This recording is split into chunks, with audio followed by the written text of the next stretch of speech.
Hello everyone. तो स्वागत है आपका इस YouTube channel learn tea life में। इस वीडियो में हम बिहार बोर्ड क्लास 12 का इंग्लिश ग्रामर कवर करते हैं और ऑलरेडी बहुत सारे वीडियो बन चुके हैं। अगर आप वो सारे वीडियो नहीं देखे हैं तो जाके प्लेलिस्ट से देख सकते हैं। तो आज हम शुरू करेंगे एक नए चैप्टर का जिसका नाम है वर्ब। तो वर्ब को हम देखेंगे, दो पार्ट में इसको कवर कर लेंगे। तो आज पार्ट फर्स्ट रहने वाला है। इसमें मतलब वर्ब का जो बेसिक होता है जिससे आपके एग्जाम में मोस्टली क्वेश्चन पूछे जाएंगे वो सारे हम डिस्कस करेंगे। तो चलिए वीडियो स्टार्ट करते हैं। उससे पहले लाइक कर दीजिए और अभी तक चैनल सब्सक्राइब नहीं किए हैं तो जल्दी से चैनल सब्सक्राइब कर लीजिए।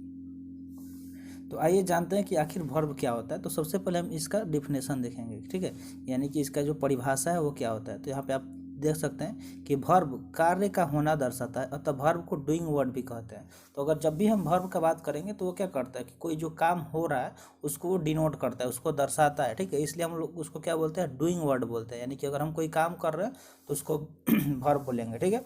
और वर्ब को दो वर्गों में बांटा जा सकता है, जिसको दो वर्ग में बांटा गया है। पहला है तो है हेल्पिंग वर्ब और दूसरा क्या है, मेन वर्ब, ठीक है। तो इसको हम लोग आराम से कवर करेंगे कि हेल्पिंग वर्ब क्या होता है, मेन वर्ब क्या होता है, ये सारी चीज़ें हम लोग डिस्कस करेंगे। तो आइए सबसे पहले हम लोग हेल्पिंग वर्ब की बात कर लेते हैं। तो हेल्पिंग वर्ब का भी मतलब दो पार्ट है, एक तो है मॉडल्स और दूसरा है प्राइमरी यानी कि एक्जुलरी वर्ब।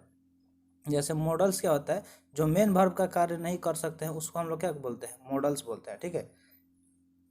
जैसे यहाँ पे देख सकते हैं कैन, कुड, में एक्सेट्रा, ये सब क्या हो गए, मॉडल्स हो गए। जैसे नीड, डियर एवं यूज टू ऑक्सिलरी वर्ब है, ठीक है। तो नीड एवं डियर मॉडल एवं मेन वर्ब दोनों का कार्य कर सकते हैं।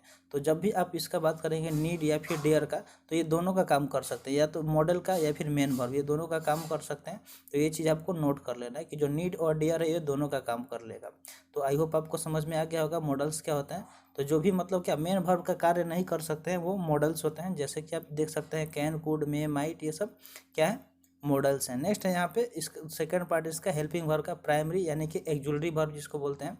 तो क्या हो जाएगा, बी, डू या हैव, ये सब क्या हो जाएंगे, प्राइमरी यानी कि एक्जुलरी वर्ब हो जाएगा। जो हेल्पिंग वर्ब एवं मेन वर्ब दोनों का कार्य कर सकते हैं, यानी कि वैसे वर्ब जो दोनों का काम कर रहे हैं जैसे हेल्पिंग वर्ब और मेन वर्ब, तो उनको हम लोग प्राइमरी या फिर एक्जुलरी वर्ब बोलते हैं। तो समझ गए होंगे इतने सारी चीज़। अब बात कर लेते हैं मेन वर्ब का, ठीक है। तो दो टाइप था, एक तो वर्ब का मेन वर्ब और दूसरा क्या था, हेल्पिंग वर्ब। तो हेल्पिंग वर्ब हम लोग डिस्कस कर लिए। अब बात कर लेते हैं मेन वर्ब का। तो देखिए मेन वर्ब के अंतर्गत हम उन वर्ब्स को पढ़ते हैं जो वाक्य के मुख्य क्रिया के स्थान पर आते हैं। तो जो भी सेंटेंस है उसका जो मेन क्रिया है, जो मेन काम है, उसके जगह पे जो भी मतलब वर्ब आते हैं उसको हम लोग क्या बोलते हैं, मेन वर्ब बोलते हैं, ठीक है। उसको क्या बोलते हैं, मेन वर्ब बोलते हैं। तो ये सारे इंपॉर्टेंट पॉइंट्स हैं, इसको आपको साथ में नोट करते चलना है, ठीक है। देखिए यहाँ पे एक और पॉइंट दिया गया है, यूज टू मॉडल एवं एडजेक्टिव दोनों का कार्य कर सकता है। तो जब भी सेंटेंस में आपको यूज टू देखना है तो वो दोनों का काम करता है, किसका किसका, मॉडल्स एवं एडजेक्टिव, तो ये दोनों का कार्य कर सकता है। ये चीज़ आपको याद रखना है। अब बात कर लेते हैं एक्जुलरी वर्ब का। तो वो क्या होता है कि देखिए एक्जुलरी वर्ब वे वर्ब जो अन्य वर्ब के साथ प्रयुक्त होते हैं एक्जुलरी वर्ब कहलाते हैं। यानी कि बहुत सारे वर्ब हैं जो क्या होते हैं, अन्य वर्ब के साथ प्रयोग होते हैं, तो उन्हें हम लोग क्या बोलेंगे, एक्जुलरी वर्ब बोलेंगे, ठीक है। इन्हें हेल्पिंग वर्ब भी कहा जाता है और इन्हें हेल्पिंग वर्ब के नाम से भी जाना जाता है, ठीक है। देखिए यहाँ पे मॉडल एक्जुलरी वर्ब दिया गया है। तो पहला क्या है, मॉडल एक्जुलरी वर्ब। तो मॉडल में क्या क्या आता है, can, could, may, might, shall, will, would, should, must, ought to, ये सब क्या है, मॉडल एक्जुलरी वर्ब है। तो आपको ये नोट कर लेना है, मॉडल एक्जुलरी वर्ब लिख के, और उसके साइड में आप ये सारे जो भी यहाँ पे देख रहा है आपको, जो भी मतलब यहाँ पे क्या है बोल्ड लेटर में लिखा हुआ है उसको आपको लिख लेना है, ठीक है। इनका प्रयोग सिर्फ हेल्पिंग वर्ब के रूप में ही किया जा सकता है। तो ये जो भी मतलब यहाँ पे आप मॉडल एक्जुलरी वर्ब देख रहा है, इनका प्रयोग सिर्फ किस लिए होगा, तो इनका प्रयोग सिर्फ हेल्पिंग वर्ब के रूप में ही किया जाएगा। किस फॉर्म में किया जाएगा, हेल्पिंग वर्ब के फॉर्म में। और हेल्पिंग वर्ब क्या होता है अभी ऊपर आपको बता दिए हैं। अब देखते हैं इसका कुछ एग्जाम्पल। जैसे में दिया गया है, दो सेंटेंस दिया गया। तो देखिए सी कैन रन फास्ट, तो यहाँ पे रन क्या हो गया, मेन वर्ब हो गया, ठीक है। और जो कैन है वो क्या है, मॉडल्स है। तो यहाँ पे समझ गए कि जो मॉडल्स होता है वो मेन वर्ब के रूप में आता है, ठीक है, मेन वर्ब के साथ आता है। तो सी कैन रन फास्ट, यहाँ पे तो रन हो गया मेन वर्ब और कैन हो गया मॉडल्स। ऐसे ही बी नंबर क्या दिया गया एग्जाम्पल कि यू शुड स्टडी इंग्लिश। यहाँ पे शुड क्या हो गया, मॉडल्स हो गया, जबकि स्टडी क्या हो गया, कि मेन वर्ब हो गया। अब दूसरा टाइप यहाँ पे क्या दिया गया है, मार्जिनल एक्जुलरी वर्ब। क्या है, मार्जिनल एक्जुलरी वर्ब। तो मार्जिनल एक्जुलरी वर्ब की बात करें तो इसका देखिए क्या हो जाएगा, यूज टू, नीड, डेयर, ये सब क्या है, मार्जिनल एक्जुलरी वर्ब है। ये ऐसे मॉडल्स हैं जिनका प्रयोग वाक्य में मेन वर्ब और एडजेक्टिव के रूप में भी हो सकता है। तो ये जो वर्ब है इसका दो तरह से हो सकता है, एक तो मेन वर्ब और दूसरा यूज टू, इन सब के रूप में हो सकता है। तो यहाँ पे देखिए कुछ एग्जाम्पल दिए गए हैं, एग्जाम्पल से हम लोग समझते हैं। तो पहला दिया गया है कि I am used to sleeping late at night. यहाँ पे यूज टू क्या हो गया, एक एडजेक्टिव हो गया, जबकि जो स्लीपिंग है वो क्या है, जिरंड हो गया। क्योंकि देखिए वर्ब का जो आईएनजी वाला फॉर्म होता है वो जिरंड में काउंट होता है, और एम क्या हो गया, हेल्पिंग वर्ब हो गया। तो यहाँ पे हेल्पिंग वर्ब, एडजेक्टिव और जिरंड सारे आपको समझ में आ गए होंगे। अब देखिए यहाँ पे 2 नंबर क्या दिया गया है कि आई नीड यू। यहाँ पे नीड क्या हो गया, मेन वर्ब हो गया। ठीक है, नीड क्या हो गया, मेन वर्ब का काम कर रहा है। जबकि एक दूसरा सेंटेंस देखे, you need not come tomorrow, तो कम तो यहाँ पे डायरेक्ट इन्फिनिटिव हो गया, जबकि यहाँ पे जो नीड है वो क्या हो गया, हेल्पिंग वर्ब। तो अभी देखिए जो नीड है यहाँ पे हेल्पिंग वर्ब और मेन वर्ब दोनों सामने दिख गया अलग अलग सेंटेंस में। देखिए 3rd नंबर का एग्जाम्पल दिया गया है कि she does not dare to come home late. यहाँ पे डेयर मेन वर्ब का काम कर रहा है। ठीक है, यहाँ पे डेयर क्या कर रहा है, मेन वर्ब का काम कर रहा है, जबकि अगला सेंटेंस देखेंगे तो इसमें डेयर हेल्पिंग वर्ब का काम कर रहा है। तो अब समझ में आ गया कि जो नीड हो गया, डेयर हो गया, ये सब क्या है कि दोनों का काम कर सकते हैं, मेन वर्ब और हेल्पिंग वर्ब दोनों। चलिए अब देखते हैं एक्जुलरी वर्ब के कुछ मुख्य पॉइंट, जो मेन पॉइंट है जिसको हमें याद करना जरूरी हो जाएगा। तो सबसे पहले रूल देखते हैं, रूल नंबर 1 क्या कह रहा है। देखिए यहाँ पे रूल नंबर 1 क्या कह रहा है ये देख लेते हैं। तो देखिए मॉडल एक्जुलरी वर्ब का प्रयोग मेन वर्ब के रूप में नहीं होता है, यानी कि जो भी मॉडल एक्जुलरी वर्ब है उसका प्रयोग हम लोग कभी मेन वर्ब के रूप में नहीं कर सकते हैं। ठीक है, उसको नहीं कर सकते हैं। इसका प्रयोग हेल्पिंग वर्ब के रूप में होता है, इसका प्रयोग हमेशा हेल्पिंग वर्ब के रूप में होगा। जैसे I can lift his box, तो यहाँ पे लिफ्ट मेन वर्ब हो गया, जबकि कैन क्या हो गया, हेल्पिंग वर्ब हो गया। तो समझ गए, मॉडल एक्जुलरी वर्ब का प्रयोग हमेशा क्या होगा, हेल्पिंग वर्ब के रूप में होगा। दूसरा नियम ये कह रहा है कि मॉडल एक्जुलरी वर्ब का V1, V2, V3 या फिर वर्ब के साथ आईएनजी फॉर्म या एस या ईएस फॉर्म नहीं होते हैं। इसका प्रयोग सभी नंबर तथा पर्सन के सब्जेक्ट के साथ हमेशा एक ही रूप में होता है, अर्थात इसके रूप में कोई परिवर्तन नहीं होता है। तो जो भी मॉडल एक्जुलरी वर्ब होता है, अब वर्ब देखे होंगे जैसे डू, डज, ऐसे पढ़े होंगे ना, गो, गोज, गोइंग, तो ये सब अलग अलग फॉर्म है। लेकिन जो मॉडल एक्जुलरी वर्ब होता है वो सिर्फ एक ही फॉर्म में पाया जाता है, इसके अलग अलग फॉर्म नहीं पाए जाते हैं। जैसे एग्जाम्पल में यहाँ देख सकते हैं कि कैन हमेशा कैन ही लिखेंगे, कैंस नहीं लिख सकते हैं, कैनिंग्स नहीं लिख सकते हैं। ठीक है, ऐसे ही शुड हो गया, तो हमेशा ये सब जो भी मॉडल वर्ब है वो उसका एक ही फॉर्म है, हमेशा उसको उसी फॉर्म में लिखेंगे, चाहे सिंगुलर हो प्लूरल हो, हमेशा एक ही फॉर्म में लिखेंगे। तीसरे नियम की बात करें तो तीसरा नियम क्या कर रहा है, तीसरा नियम कह रहा है आउट तथा यूज्ड के बाद इन्फिनेटिव टू प्लस वर्ब 1 का प्रयोग होता है। अगर सेंटेंस में आपको आउट दिख गया, कहीं भी सेंटेंस में आपको क्या दिख गया, आउट दिख गया या फिर यूज्ड दिख गया, तो उसके बाद क्या करेंगे, इन्फिनेटिव टू के साथ वर्ब 1 का प्रयोग होता है। जैसे भी ought to respect our parents, तो यहाँ पे टू तो आया लेकिन रिस्पेक्ट क्या हो गया, वर्ब 1 हो गया। ठीक है, ऐसे ही यहाँ पे यूज टू के साथ क्या आ गया, कम आ गया। ठीक है, तो कम वर्ब 1 हो गया। तो ये चीज़ आपको याद रखना कि आउट या यूज के साथ हमेशा इन्फिनेटिव टू का प्रयोग होगा और वर्ब 1 का प्रयोग होगा। अब बात करते हैं use of model auxiliary verb. तो जो मॉडल एक्जुलरी वर्ब होता है उसका यूज क्या क्या होता है वो देख लेते हैं। ठीक है, वो हम लोग देखेंगे यहाँ पे use of model auxiliary verb. तो सबसे पहले कैन और कुड का बात कर लेते हैं। किसका, कैन एवं कुड। हमेशा हम इसमें कन्फ्यूजन होता है कि कहाँ पे कैन और कहाँ पे कुड लगाएंगे, तो ये चीज़ आपको आज हमेशा के लिए क्लियर हो जाएगा। तो देखिए रूल 1 क्या कर रहा है कि कैन का प्रयोग पावर यानी कि शक्ति हो गया, एबिलिटी मतलब योग्यता होता है, कैपेसिटी मतलब सामर्थ्य यानी कि क्षमता को अभिव्यक्त करने के लिए किया जाता है। ठीक है, अगर हम कैन का प्रयोग कर रहे हैं किसी सेंटेंस में तो ये किस किस चीज़ को डिनोट करेगा, तो एक तो पावर हो गया, दूसरा एबिलिटी यानी कि योग्यता, कैपेसिटी हो गया। इन सब चीज़ को डिनोट करने के लिए क्या होता है, कैन का प्रयोग किया जाता है। जबकि कुड का प्रयोग पास्ट एबिलिटी, पावर, कैपेबिलिटी ये सब किया जाएगा। ठीक है, जैसे यहाँ पे एग्जाम्पल में दिया गया है कि he can lift the box, यानी कि वह बॉक्स को लिफ्ट कर सकता है, यानी कि उठा सकता है। और दूसरा क्या दिया गया, I could not come yesterday, मतलब मैं कल नहीं आ सका। तो यहाँ पे कुड और कैन का प्रयोग आपको समझ में आ गया होगा।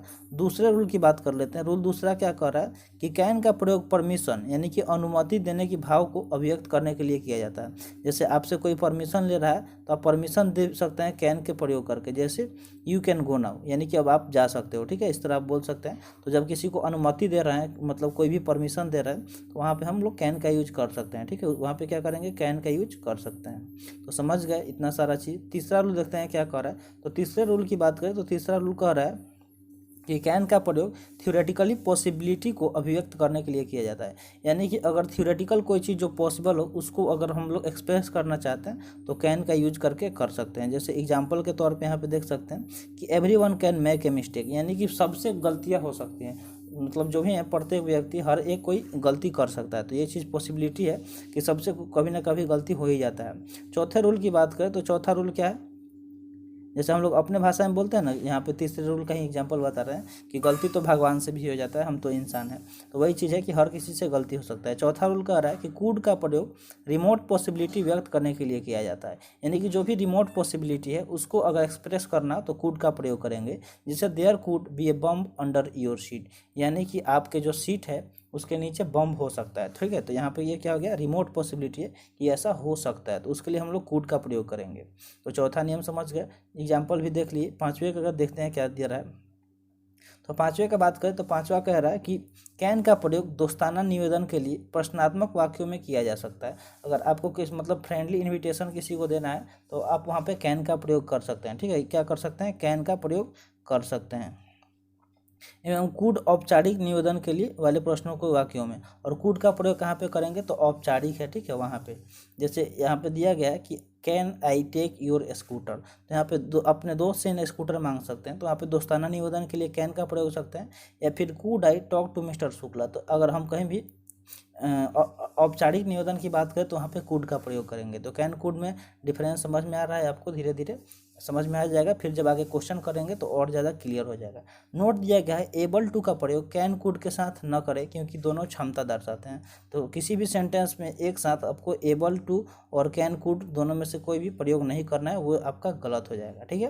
तो I can not be able to come study, जैसे एग्जाम्पल में दिया गया, तो यहाँ पे कैन नॉट भी आ गया और एबल टू भी आ गया, तो इसलिए सेंटेंस क्या हो गया, गलत हो गया, ठीक है। ये सेंटेंस क्या हो गया, गलत हो गया। तो इस तरह आपको ये सारे रूल पे को ध्यान देना है।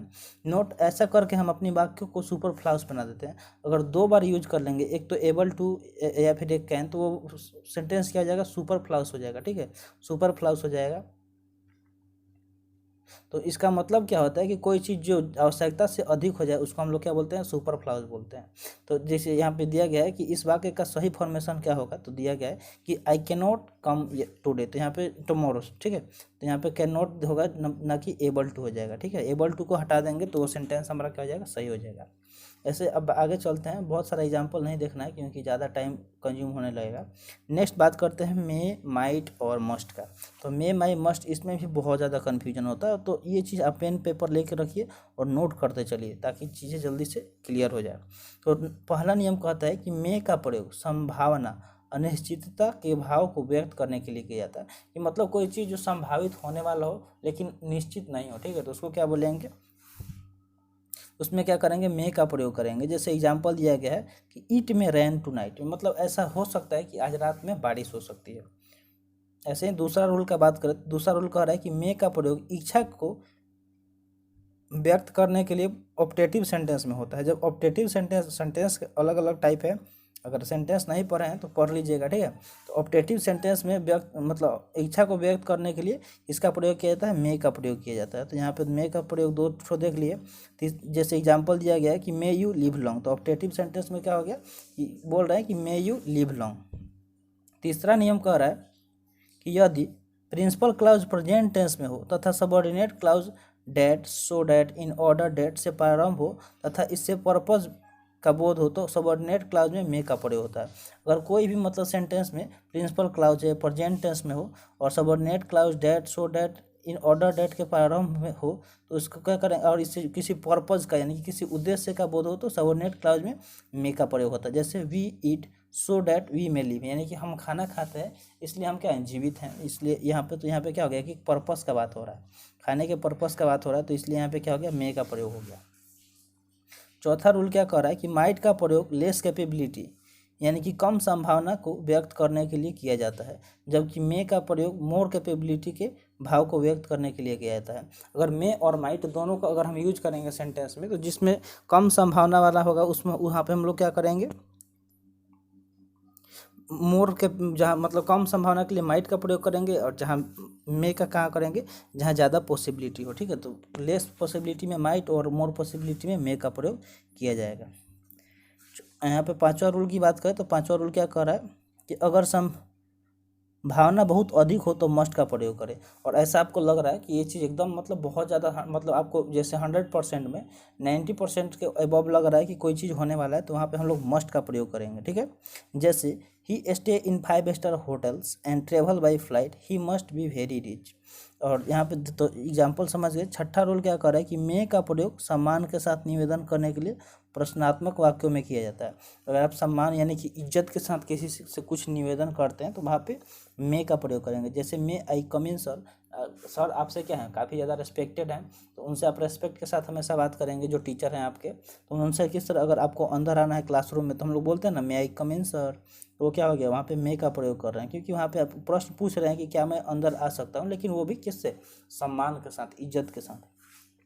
तो नोट यहाँ पे दिया गया है। आइए नोट को ध्यान से देखते हैं कि क्या कह रहा है। तो नोट ये कह रहा है कि मे एवं माइट के बीच पॉसिबली एवं लाइकली का प्रयोग न करें, क्योंकि दोनों संभावना दर्शाते हैं। मे और माइट के बीच में हम लोग को क्या करना है, पॉसिबली और लाइकली का प्रयोग नहीं करना है, क्योंकि ये दोनों क्या करते हैं, संभावना को दर्शाते हैं। तो समझ गए इतने सारे चीज़। बढ़ते हैं आगे। अब सेल और विल का बात कर लेते हैं। ठीक है, किसका बात कर लेते हैं, सेल और विल का। तो सेल और विल का देखते हैं। पहला नियम क्या कह रहा है कि सेल का प्रयोग फर्स्ट पर्सन के सब्जेक्ट आई वी के साथ फ्यूचर के किसी कार्य को व्यक्त करने के लिए किया जाता है। देखिए, जब सेल का हम प्रयोग कर रहे हैं तो कहाँ पे करेंगे, जो फर्स्ट पर्सन के जो सब्जेक्ट होता है, जैसे कि आई हो गया, वी हो गया, इसके साथ फ्यूचर में कोई काम करने का व्यक्त किया जा रहा हो तो वहाँ पे करेंगे। ठीक है, बाकी सब्जेक्ट के साथ विल का प्रयोग करें। और उसके बाद अगर कोई भी सब्जेक्ट आ रहा है सेंटेंस में, उसके साथ हमको किसका प्रयोग करना पड़ेगा, विल का प्रयोग करना पड़ेगा।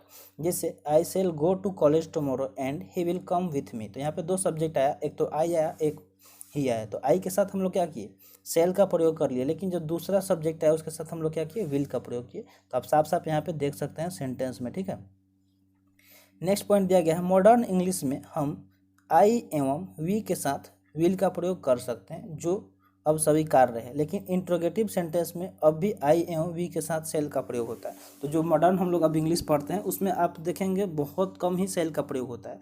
तो वो कहाँ पे कर सकते हैं, जो इंट्रोगेटिव सेंटेंस होगा वहीं पे बस यूज करेंगे। बाकी जगह आई के साथ भी विल का प्रयोग करते हैं, और बाकी जो भी है वी के साथ भी। तो हर जगह हम लोग क्या कर रहे हैं, अब मतलब मोस्टली विल का प्रयोग कर रहे हैं। ठीक है, सेल का बस इंट्रोगेटिव सेंटेंस में करेंगे। तो ऐसा नहीं कि इंट्रोगेटिव सेंटेंस में भी आप विल लगा दिए तो वो चीज़ गलत हो जाएगी। तो इस चीज़ को आपको ध्यान में रखना है। ठीक है, नोट दिया गया है कि सेल का प्रयोग सेकंड पर्सन के सब्जेक्ट यू, जो यू क्या होता है, सेकंड पर्सन का सब्जेक्ट होता है, तथा थर्ड पर्सन का सब्जेक्ट क्या क्या होता है, ई सी इट दे, इन सब के साथ कमांड, जैसे आदेश दे रहे हैं, किसी को प्रॉमिस कर रहे हैं, थ्रेट यानी कि धमकी दे रहे हैं, डिटर्मिनेशन यानी कि दृढ़ संकल्प, कंपल्सन यानी कि अनिवार्यता एवं एडवाइस को व्यक्त करने के लिए किया जाता है। इसी प्रकार के वाक्यों में विल का प्रयोग आई एवं वी के साथ होता है। तो जब इस प्रकार का अगर वाक्य होगा तो वहाँ पे क्या होगा, विल के साथ आई एवं विल का प्रयोग आई एवं वी के साथ होगा। ठीक है, अब जैसे कमांड का बात करें तो कमांड क्या होता है, जैसे कमांडर है वो कमांड देता है कि you shall leave the room at once, यानी कि तुरंत आपको रूम छोड़ना होगा। प्रॉमिस मतलब क्या होगा, प्रतिज्ञा,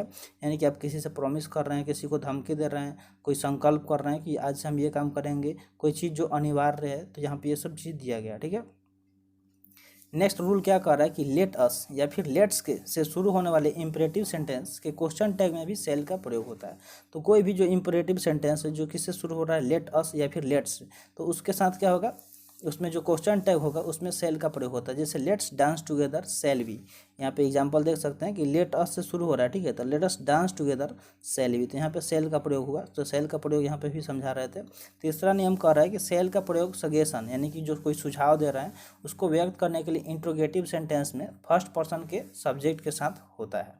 तो सेल का प्रयोग कहाँ होता है, अगर सजेशन दे रहे हैं और वो इंट्रोगेटिव सेंटेंस में फर्स्ट पर्सन का सब्जेक्ट हो तो उसके साथ हम लोग क्या करेंगे, सेल का प्रयोग करेंगे। ठीक है, जैसे एग्जांपल दिया गया कि shall we talk to the management, क्या हम मैनेजमेंट से बात कर सकते हैं, यहाँ पे ये पूछा जा रहा है। नेक्स्ट है, नोट दिया गया कि सेल एवं विल का प्रयोग निम्नलिखित प्रकार के वाक्यों में नहीं होता है। तो कुछ ऐसे सेंटेंस हैं जहाँ पे हम लोग सेल और विल का प्रयोग नहीं करते हैं। जैसे अगर वाक्य पास्ट से शुरू हो, कोई चीज़ हो, तो वहाँ पर सेल विल का प्रयोग नहीं करेंगे। ठीक है, और नेक्स्ट क्या, जैसे एग्जाम्पल दिया गया है और यहाँ पे और भी पॉइंट दिया गया है कि अगर वाक्य पास्ट से शुरू हो तो सेल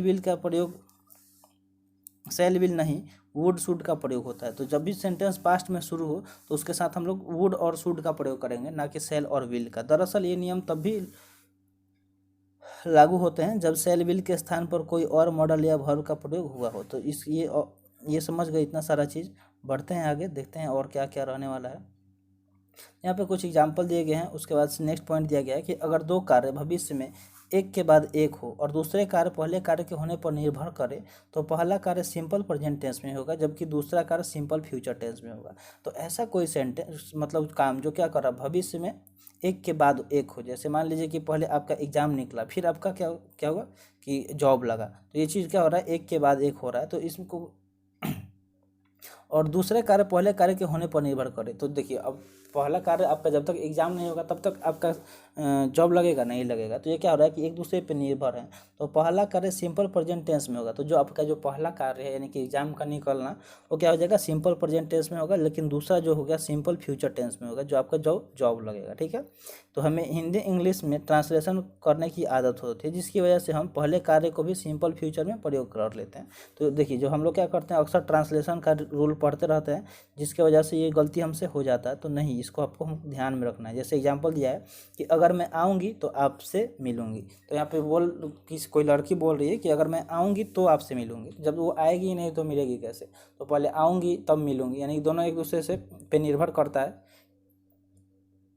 और क्या कर रहा है कि जो आना जो हो जाए, जो आएगी वो क्या हो जाएगा, सिंपल प्रेजेंट टेंस में होगा। जबकि मिलेगी तो वो क्या हो जाएगा, सिंपल फ्यूचर टेंस में। तो देख सकते हैं सेकेंड वाला यहाँ पे सेंटेंस जो करेक्ट है क्या है, इफ़ आई कम। तो ये क्या हो गया, सिंपल प्रेजेंट टेंस हो गया। आई विल मीट यू, ये क्या हो गया, सिंपल फ्यूचर टेंस हो गया। तो समझ गए। नेक्स्ट पॉइंट दिया गया, निम्नलिखित शब्दों को देखें, इसके तुरंत बाद सिंपल फ्यूचर टेंस का प्रयोग नहीं होता है बल्कि सिंपल प्रेजेंट टेंस का प्रयोग होता है। तो कुछ ऐसे सेंटेंस यहाँ पे दिए गए हैं जिसके बाद जिसमें क्या किया जाता है, सिंपल प्रेजेंट टेंस का प्रयोग किया जाता है, ना कि सिंपल फ्यूचर टेंस। जैसे if, as soon as, in case, provided, unless, until, before, after, when, ये सब क्या है, कंडीशनल सेंटेंस। चैप्टर देखना पड़ेगा तो आपको ये सारा चीज़ पता चलेगा। तो कंडीशनल सेंटेंस आगे करेंगे, देखते हैं पहले अब ये सारी चीज़। तो अब बात कर लेते हैं वुड की। तो वुड का प्रयोग कहाँ कहाँ पे होता है। तो पहला नियम कह रहा है कि वुड का प्रयोग पास्ट हैबिट को व्यक्त करने के लिए किया जाता है। कोई ऐसा हैबिट जो आप पास्ट में करते थे उसको एक्सप्रेस करना, उसके बारे में बताना हो तो आप वुड का प्रयोग करेंगे। दूसरा नियम कह रहा है कि वुड का प्रयोग प्रिफरेंस यानी कि पसंद, प्राथमिकता या चॉइस को व्यक्त करने के लिए किया जाता है। सामान्यतः ऐसे वाक्यों में रेदर का भी प्रयोग होता है। जैसे he would rather die than beg. ठीक है, वह मरना पसंद करेगा भीख मांगने से। यहाँ पे क्या कर रहा है सेंटेंस कि वह मरना पसंद करेगा भीख मांगने से। आप भी अगर आप आप भी तो यही सोचेंगे ना कि आप सबको बोला जाए भीख मांग के अपना जीवन यापन कीजिए, तो आप सोचेंगे उससे अच्छा मेरी मौत हो जाए, वो इतना घटिया दिन नहीं है मेरे साथ। तीसरा रूल कह रहा है कि अगर वाक्य का आरंभ यानी कि वाक्य कोई किससे शुरू हो रहा, पास्ट से शुरू हो रहा, और वाक्य आगे पास्ट में ही रहेगा तो विल का पास्ट टेंस में वुड होता है। तो जब पास्ट टेंस में हम लोग विल की जगह पे क्या करेंगे, वुड का प्रयोग करेंगे। और ऐसा तब होगा जब कोई चीज़ पास्ट में शुरू हुआ हो और पास्ट में ही खत्म हो। जैसे दिया गया है, he hope that he would pass, यानी कि वह उम्मीद करता है कि वो पास हो, उसने उम्मीद किया कि वो पास हो जाएगा। ठीक है।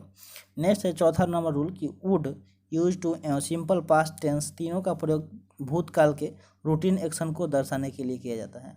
तो जहाँ अगर वुड यूज टू और सिंपल पास्ट टेंस की बात करें तो इसका प्रयोग हम लोग किस लिए कर सकते हैं कि जो भूतकाल के रूटीन एक्शन है यानी कि जो आप डेली आप काम करते हैं, आपका जो हैबिट है, उसको दर्शाने के लिए किया जाएगा। जैसे I used to go to school by bus, यानी कि मैं कैसे बस जाया करता था, स्कूल कैसे जाया करता था, तो बाई बस। तो ये सब क्या है कि मतलब पास्ट का जो भी है आपका एक्शन उसको दर्शा रहा है।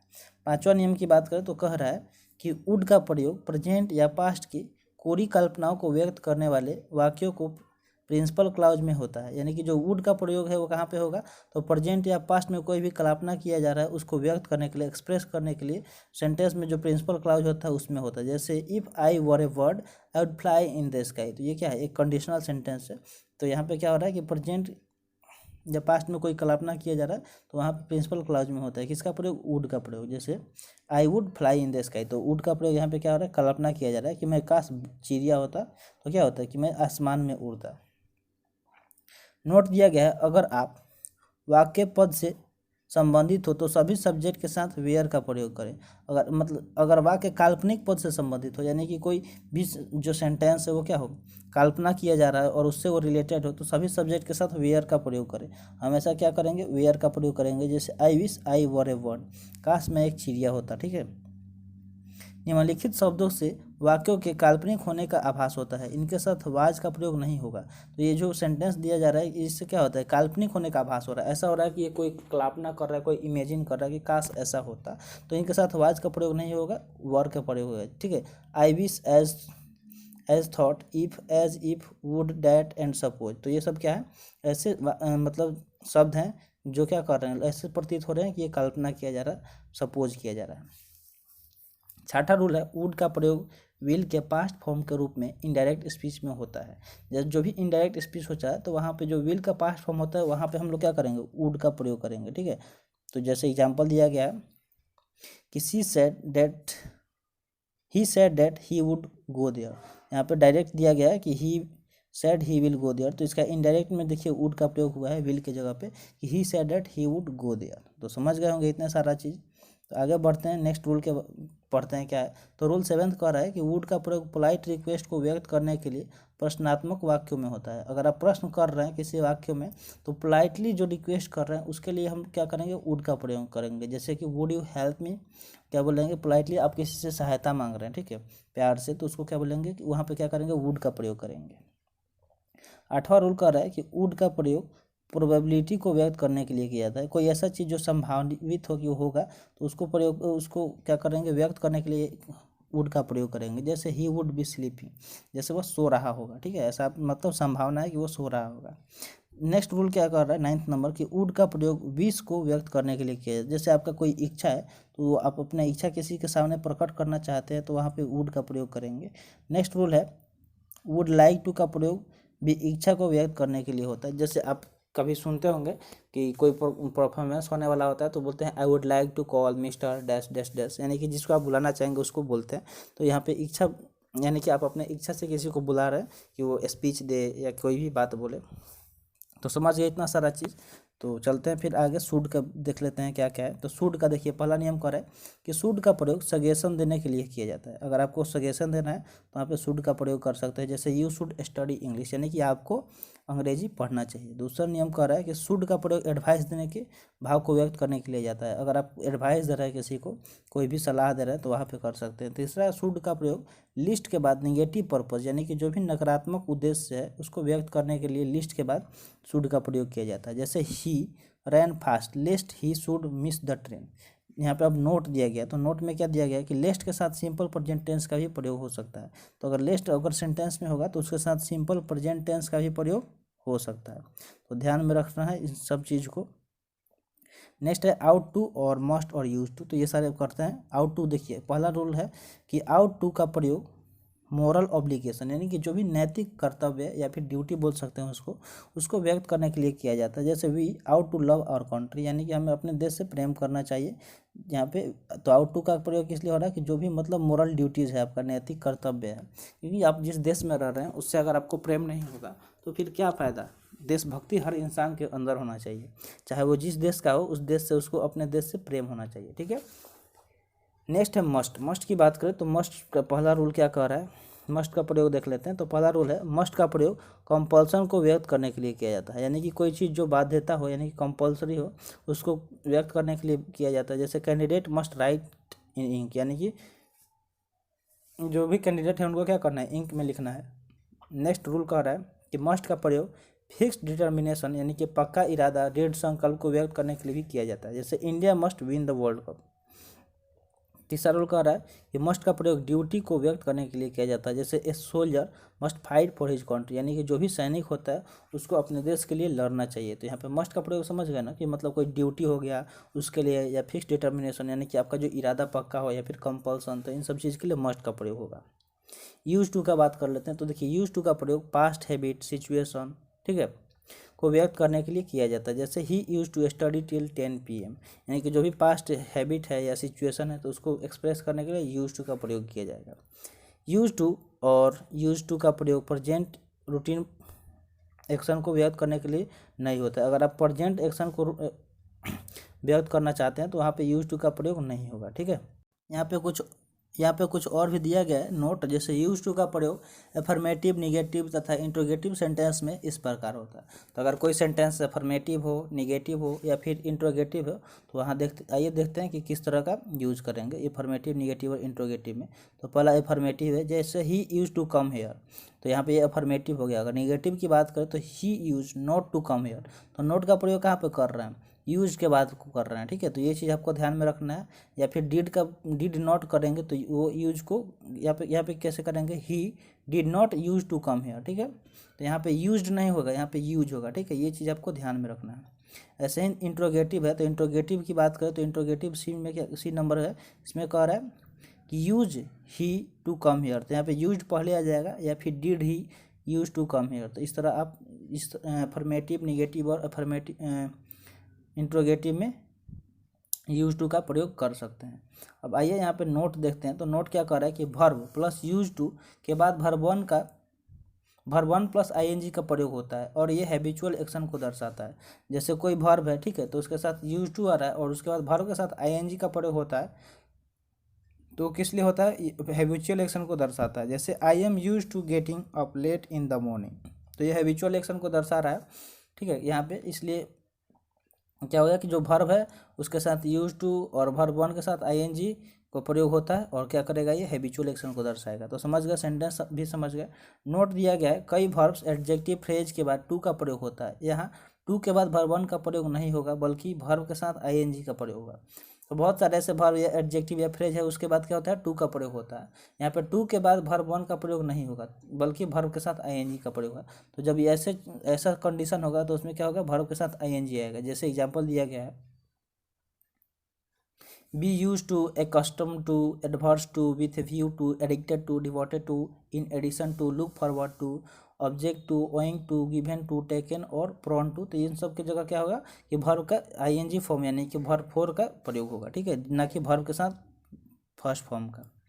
तो आई होप इतना चीज़ आपको समझ में आ गया होगा। तो यहाँ पे अब थोड़ा सा डेयर देख लेते हैं आगे क्या क्या और पढ़ना है। तो अभी काफ़ी लंबा चैप्टर हो जाएगा। ठीक है, तो आज के लिए इतना ही रहने देते हैं, फिर अगले सेशन में हम लोग यहाँ से पढ़ेंगे, कहाँ से, तो डियर एंड नीड से पढ़ेंगे। तो आई होप आपको सेशन अच्छा लगा होगा। तो आज के लिए इतना ही। सेशन कैसा लगा कमेंट सेशन में ज़रूर बताइएगा। मिलते हैं फिर अगले सेशन में। Thanks for watching. जय हिंद।